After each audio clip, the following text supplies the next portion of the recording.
Mesdames et messieurs, bonjour. Merci de nous rejoindre dans l'entretien d'Ecclésia qui s'intéresse aujourd'hui à l'élection du révérend père Félix Nyenanchini Koulibaly en tant qu'administrateur diocésain de Katiola. Pour en parler, nous recevons sur ce plateau le nouvel élu. Bonjour Monseigneur Félix. Bonjour madame. Merci d'avoir accepté spontanément de répondre à notre invitation. Je vous en prie. Nous sommes honorés par votre présence sur ce plateau. Alors, Monseigneur, nos recherches nous ont permis de découvrir que vous êtes spécialiste en droit canonique. Vous avez été vicaire général et vous êtes encore curé de la cathédrale Sainte-Jeanne d'Arc de Katiola. Confirmez-vous ces informations? Je les confirme et c'est de 2012 à 2015 que je suis venu à l'Institut de droit canonique de l'UKO UIA. Où j'ai obtenu la licence en droit canonique. Et après mon retour au diocèse, j'ai été nommé curé de la cathédrale Sainte-Jeanne d'Arc de Katiola et nommé vicaire général du diocèse. Donc j'ai accompli ce rôle jusqu'au transfert de Monseigneur Ignace Bessi Dobo comme archevêque de Korobo. Et depuis lors, le collège des consulteurs s'est réuni pour l'élection de l'administrateur diocésain et c'est moi que les autres membres du collège des consulteurs ont élu comme administrateur. Très bien. On va dire que Monseigneur a donné toutes les informations à la fois, mais nous allons revenir un peu en arrière pour parler du parcours même de Monseigneur, parler des origines et s'il doit se présenter aux téléspectateurs afin que ceux-ci puissent faire de plus en connaissance avec lui. Qu'est-ce qu'il dira?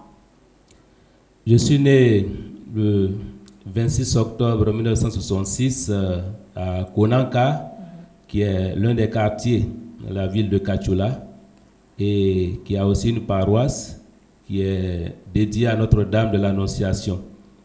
Alors j'ai fait mon enfance là, l'école primaire, le collège également.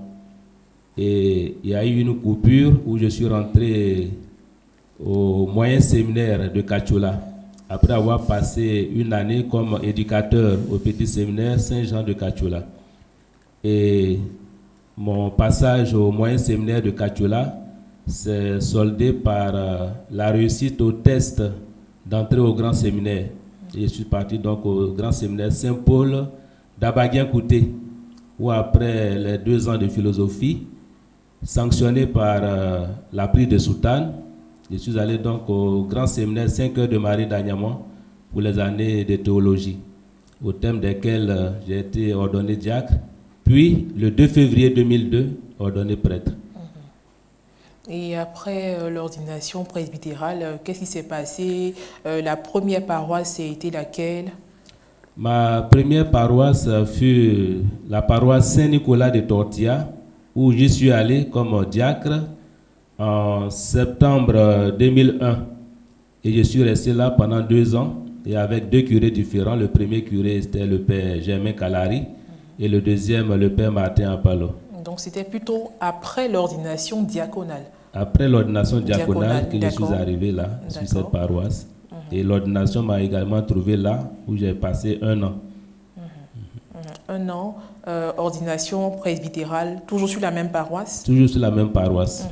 Et après cette paroisse, où est-ce que vous êtes affecté? Après cette paroisse, j'ai parcouru pas mal de paroisses aussi. Je suis allé à la paroisse Notre-Dame de l'Annonciation de Fronan. J'y ai fait 3 ans. Et après la paroisse Saint-Charles-Luanga de Timbé, j'y ai fait 1 an. Et je suis revenu à la cathédrale comme vicaire. J'y ai fait 1 an. Et c'est au terme de cette année que j'ai été nommé pour la première fois curé de la paroisse Notre-Dame de l'Aude de Ferqué. Là, j'y ai passé 4 ans. Et c'est après ces 4 années-là que l'évêque m'a demandé de venir poursuivre les études en droit canonique. Et c'est au terme aussi de ces études-là que je suis revenu au diocèse et j'ai été nommé curé de la cathédrale et vicaire général. Très bien.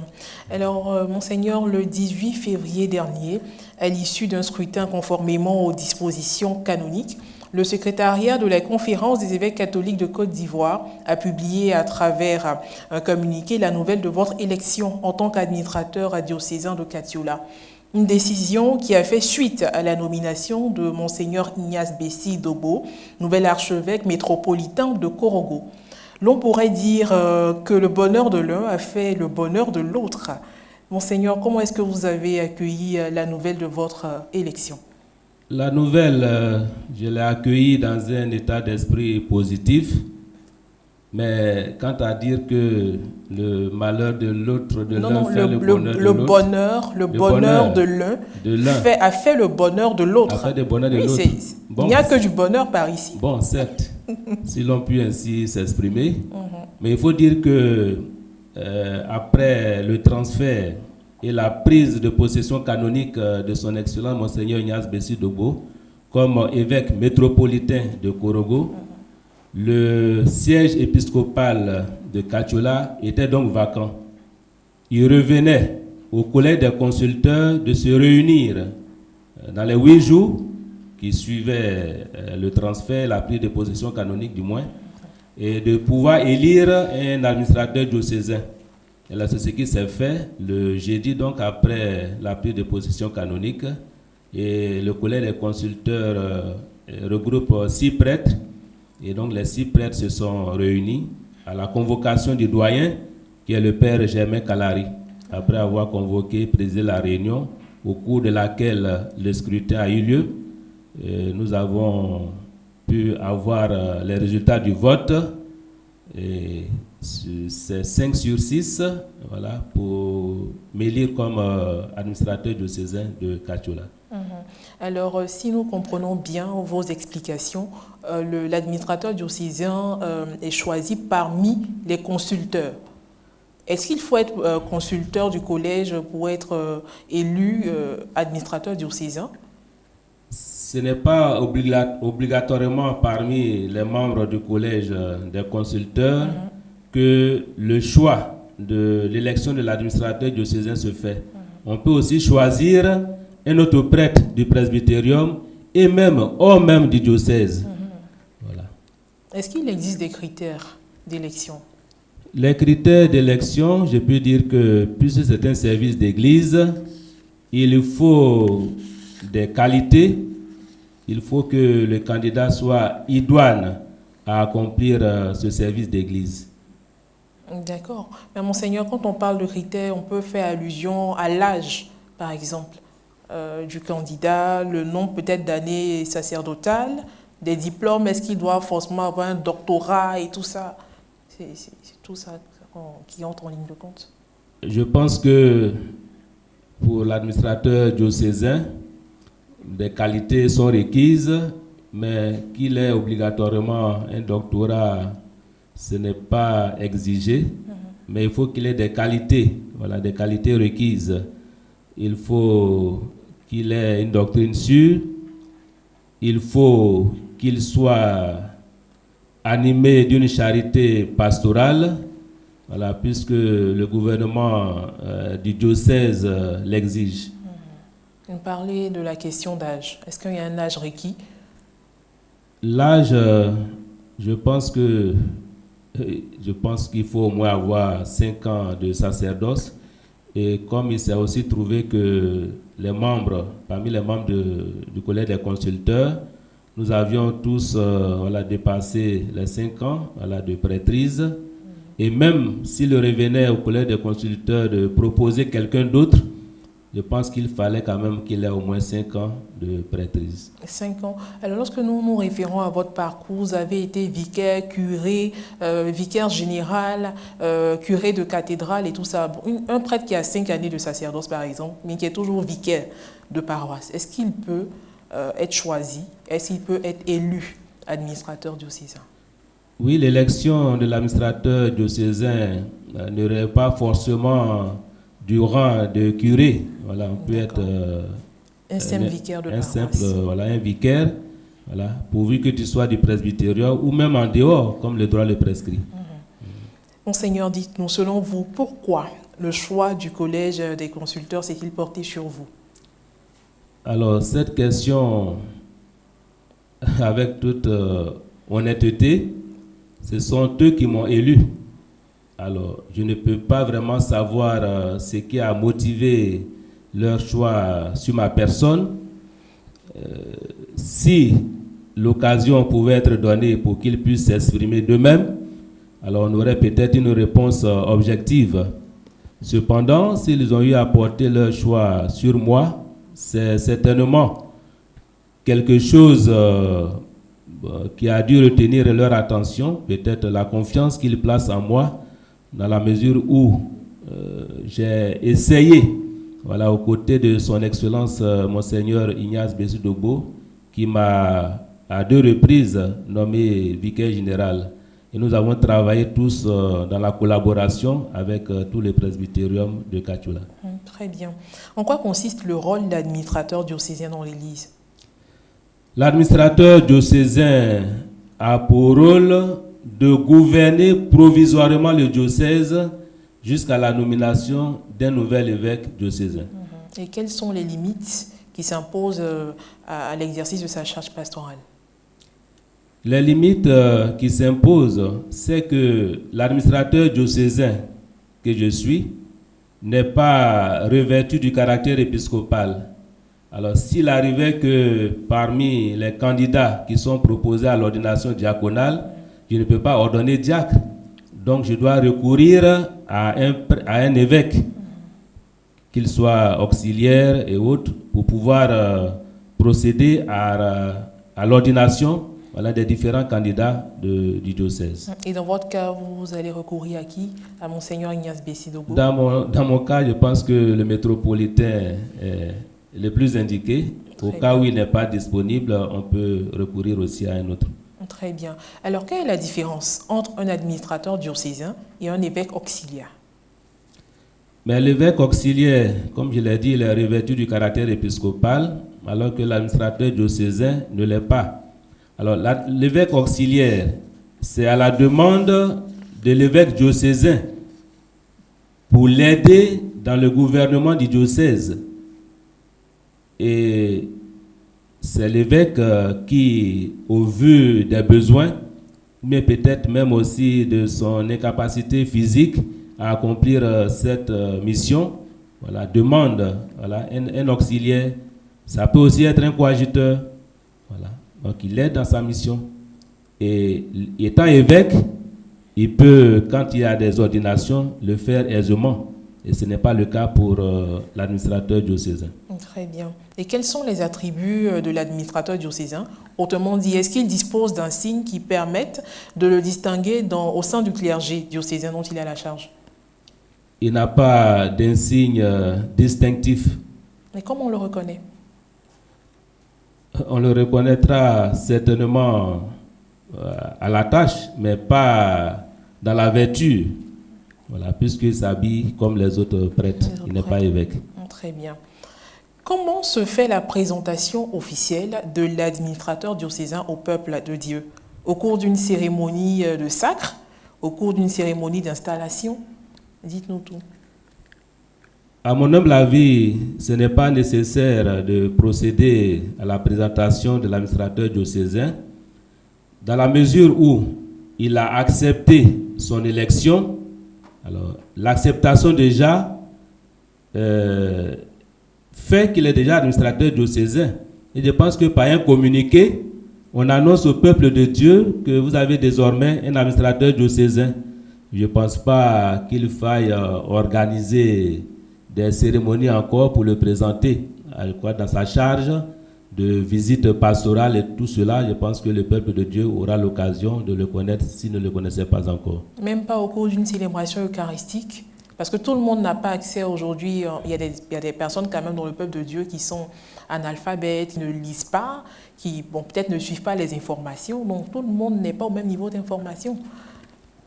L'Église ne prévoit aucune cérémonie pour présenter un tel pasteur? Non, il n'y a pas de cérémonie de présentation de l'administrateur diocésain.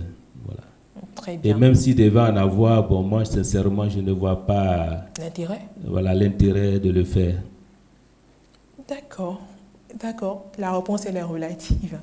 Alors, Monseigneur, dites-nous, après cette élection, où l'administrateur diocésain réside-t-il?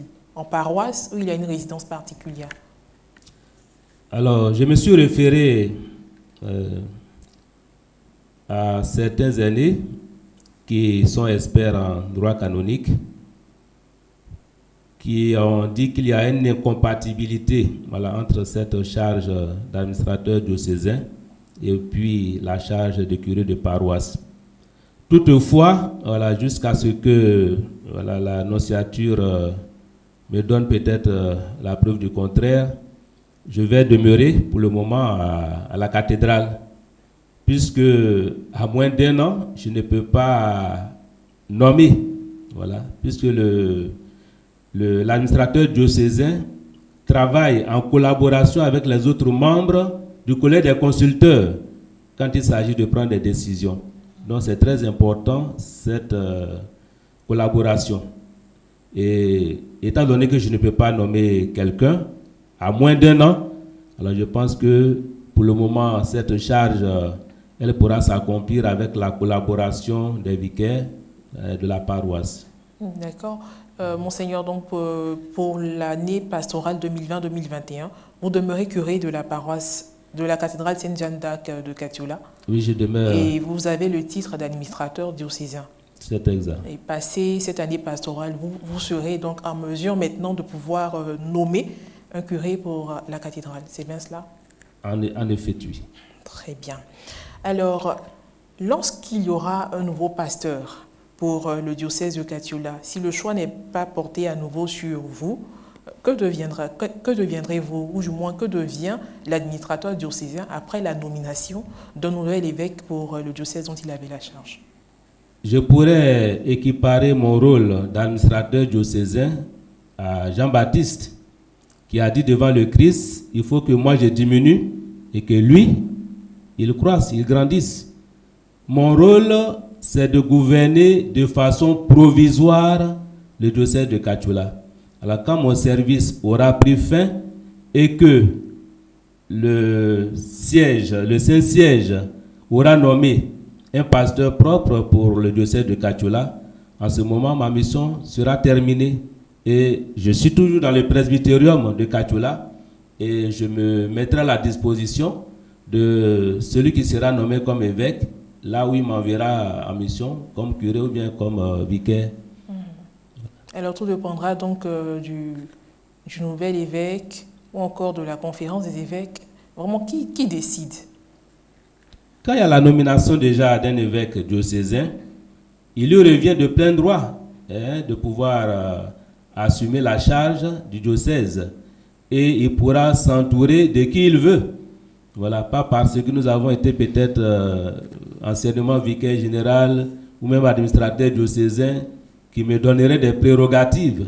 Voilà, il lui revient de plein droit de vouloir s'entourer de qui il veut pour le gouvernement de son diocèse. Très bien. Alors, Monseigneur, comment comptez-vous assurer votre nouvelle charge pastorale?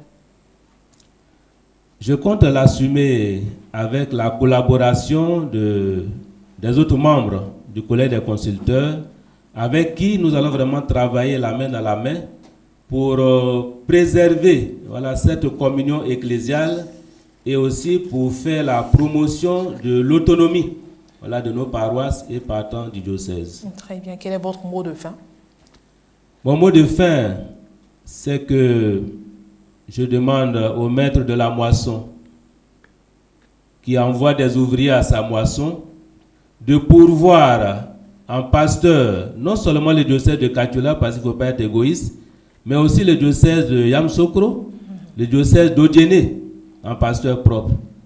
Et que le Seigneur me donne aussi l'énergie nécessaire pour mener à bien la mission qui m'est confiée, ainsi que les autres membres du collège des consulteurs de Katiula. Alors, révérend Monseigneur Félix Ninanchini Koulibaly, nouvel administrateur diocésain de Katiula, merci d'avoir répondu à nos questions. Merci à vous également. Eh bien, chers téléspectateurs, comme vous pouvez le constater, notre entretien touche à sa fin. Merci de l'avoir suivi. Que Dieu nous garde. À bientôt.